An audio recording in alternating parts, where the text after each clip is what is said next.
পুজো শেষ হয়ে গেছে, এখন মাখছি সিন্নি, দই খই আর নৈবেদ্য। ভালো করে সিন্নি প্রসাদটা মেখো, সিন্নি কিন্তু মাখার ওপরেই টেস্ট আসে। বাবা, আমি মনে হয় প্রথম সিন্নি মাখতেছি। কিছু কিছু জিনিস জায়গা ভেদে হয় ভিন্ন রকম, একই রকম জিনিস এক এক জায়গায় হয় ভিন্ন রকমের টেস্ট, আকার আকৃতি ধরন পুরোই ভিন্ন রকম।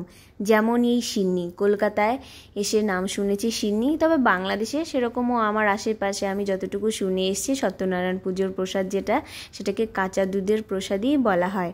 তো অন্য জায়গায় অনেক নামও থাকতে পারে, আমার অতটা জানা নেই। তবে যাই হোক, এই সিন্নিটা বাংলাদেশে একরকম বানিয়ে খেয়ে আসছি, কলকাতায় এসে ভিন্ন রকম বানাচ্ছি, ভিন্ন রকম খাচ্ছি। বাংলাদেশের সিন্নিটা হয় অনেকটা পরিমাণের আর তরল, ওটার টেস্ট হয় একরকম, আর কলকাতার সিন্নিটা হয় একটু ঘন, পরিমাণে কম। আর এটার সাথে এসে নতুন অ্যাড করা শিখেছি বেদেনা, কাজু, কিশমিশ, আঙুর ফল, বাতাসা, আরও নানান রকম জিনিস। তবে এইসব জিনিস এক জায়গায় রেখে আমি এবার আর কি প্রসাদগুলোকে বেড়ে নেব থালায় থালায়। প্রথমে আমি সিন্নিটাকে ভালো করে মেখে নিলাম, তার সাথে চাল কলা মেখে নিয়েছি, তারও সাথে মেখেছি আমি দই খই।